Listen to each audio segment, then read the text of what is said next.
Still having all kind of crazy action that relates to a lack of diversity. Okay, so what is it? I don't understand it, and I haven't been able to find anybody to explain it to me. It might be because my mother and grandmother never raised me. Maybe that's what my problem is. But I think we need to get a diversity platform, put it out there, live with it. All right, so are you talking about a vision for 2020 and a platform that takes into consideration diversity on all levels, or are you talking about diversity in terms of who the candidates are?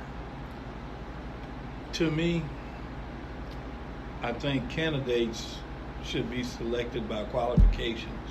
Okay. As long as we can prepare the candidates and make sure that there are no skeletons in the closet to start off with. Okay. Then when we get those candidates, sure we have to have consciousness, but it can't be a stopgap thing as to how many of these we have, how many of those we have, or what have you. Okay? Just to show you the observation. Kamala Harris is going to be on somebody's ticket to run for vice president. I don't know whose ticket is going to be on, but she's going to be on somebody's ticket, okay? So this foolishness they're talking about with the debate and all of that, that's going to get taken care of because she is the most qualified, most aggressive that's available, all right? So everybody thinking, well, she had to drop out because she didn't have no money. Now, that is not going to be an issue, okay? She will be on somebody's ticket. So that whole one little piece there, if they're looking for one little person they have to count, that'll get satisfied pretty soon. But as long as we prepare people so that we can have selection process in place to where we can push that, and we won't be wasting time with this. That's what I look at it as. I look at it as a waste of time. We have qualified people. They can do it. They can get it done. And like everything else, being a military man, and let's don't forget this is supposed to be driven by the armed forces, we had something called OJT. Everybody that goes into a new position has to go through OJT. If you don't have OJT, then you end up in a situation like the guy with the extended tie that's hangs around the White House. He didn't have any OJT. That's his problem. Okay, so now, just in case somebody is wondering, when you say OJT to me, I believe that you are saying on the job training. Yeah, exactly. That's all what right. I'm saying. And now, to clarify, are you saying someone needs to have on the job training before they take that next step up to be the sole leader of the next promotion? At every level. All right. From the top all the way down to the bottom. I knew I loved you, buddy.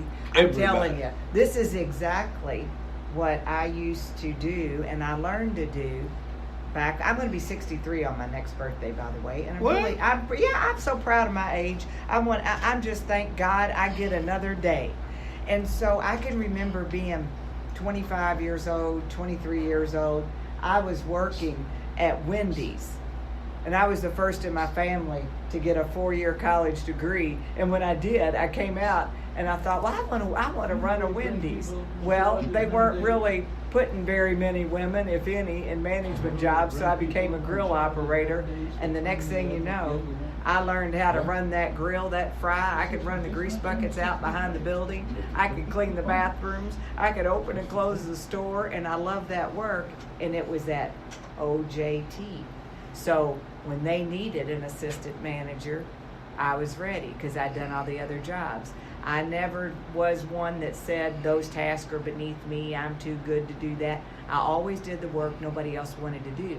And I don't know if you caught it in one of the media announcements last week, because all the media announced the fact that I'm not going to run for re-election for this seat in this upcoming term. One thing that one of the journalists caught was that I said, at the end of my term, on December 31st, 2020, I'm going to get still because if you're moving too fast, you miss the calling, you miss the next message, and I need to be able to hear that clearly. And as long as I keep focused in 2020, keep my vision, Shadrick, as 2020. You like that? Oh, I love it. Yeah. As long as I do the job that the voters that elected me to do was 4 full terms and give them everything I've got, then I'm going to be ready to go when the calling comes. And you know what I love to say on my voicemail. You've heard it. Send me in, Coach. I'm ready to go.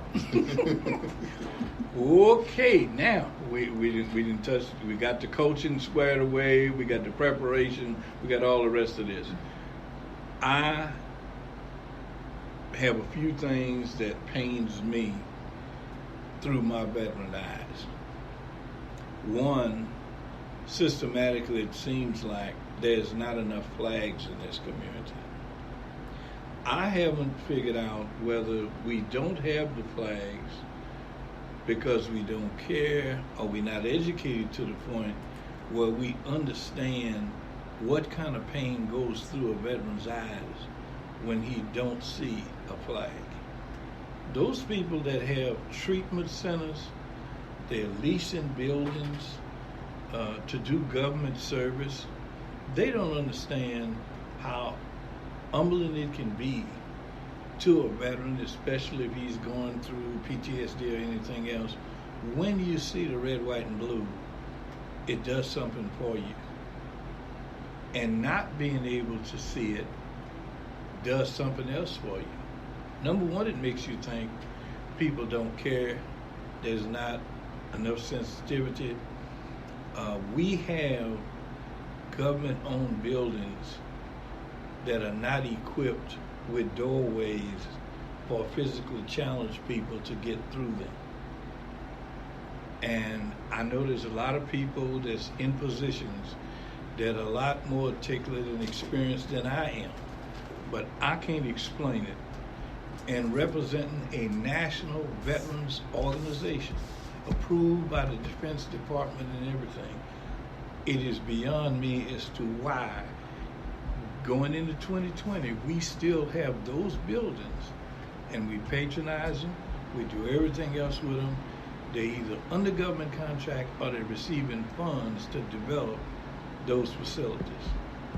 I think that's an atrocity. I really, really do. And it is painful to me, and it's painful to a lot of other brothers and sisters that don't have the airways to be able to express themselves.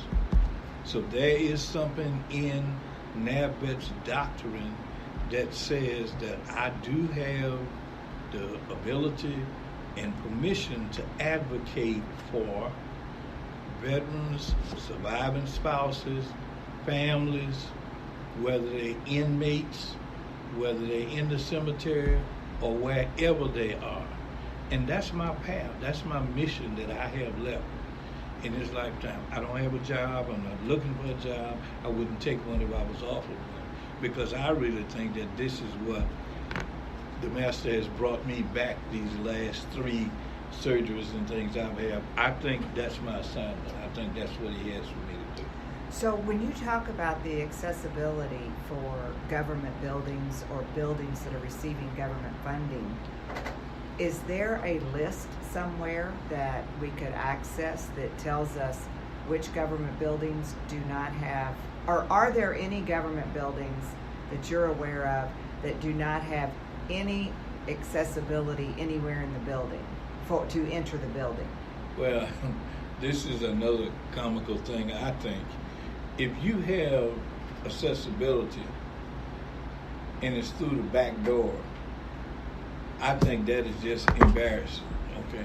We've been through a brother like myself from the South that had to go through the back door, had to go to the bus station and go around the back or the side.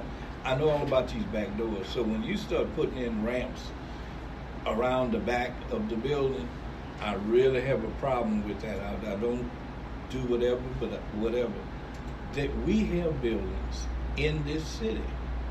For one, the building on Newburgh Road where we have just located the Women's Veterans Service Center.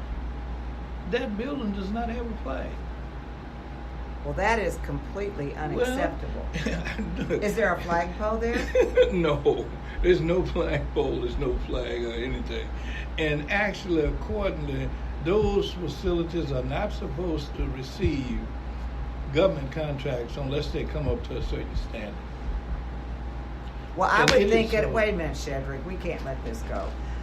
There is a minimum standard that should be toward the top, if not the top of the list, of a building that is going to receive any government funding. The American flag should be flying before those funds are transferred. I agree with you. I don't see how we cannot have that. The greatest symbol on planet Earth is that symbol of freedom that is ours and all that she flies for. Well, that is that is a big one. The next one is the cemeteries without a flag. And supposedly to us, we don't abandon or leave any of our own behind. It doesn't say that they have to be alive. We are going overseas to recover bodies and bones and everything else to bring them back. If you allow us to put somebody to rest and their resting place is in worse shape than their residential place, we're leaving them behind because they can't speak for themselves. And that is the reason that we've pushed and worked so hard in these cemeteries to try to get them up to par.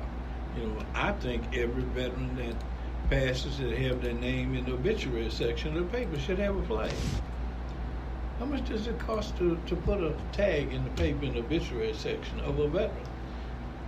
We can afford almost anything we want to. So this is my pledge to this country, to the veterans, especially the surviving spouses. When these veterans pass, the surviving spouses or whoever has the power of attorney, we still have an obligation to them. There is a legacy there. And this is what NAVETS is doing coming 2020. We're going to find and obligate ourselves to go back and recover as much resources, as much support, education, and assistance for surviving spouses, dependents, and all those that has been left behind. And that is the only way. I saw a thing about housing disparity. People don't realize how much resources unused that we have in this community that is due to families of veterans that have passed. It's still there sitting on the books. But it's just hard to get the information out because we don't have a marketing budget. But a lot of the struggling for kids that can't pay their tuition in college, a lot of those kids are dependents of veterans that have passed. They had benefits there, they just didn't know how to get them. Who has control of that funding for those benefits locally? The Veterans Administration. The Veterans Administration. Yes. So do you think it is incumbent upon us and some of our responsibility to find a way to carry this message and inform people? I think with 350-some thousand veterans in the state of Kentucky, with our population being what it is in Jefferson County, let's don't forget, since everybody is running short of money, if we go and get some of these resources and put it in the households for the families, then we won't have the burden of all these other subsidized programs. We can get them off of that road. We're talking about creating the use of a debit card instead of an EBT card. Right. So, well, now you've touched on a subject that is, we haven't even gotten to today, and I need to come back and talk about you're going to be coming back. Okay. I want to light it up because this is our first program. Right. We are launching it. That's why we call this Jumpstart USA. We have no limits. We have absolutely no limits on territory or any of that. So as we think about benefits, before we even start talking about benefits, the threshold question is, when will this country and the elected officials in this country come together and agree that a living wage must be implemented? And I'm talking about a minimum wage adjustment, and my number is $17 an hour. Just a few short years ago, people said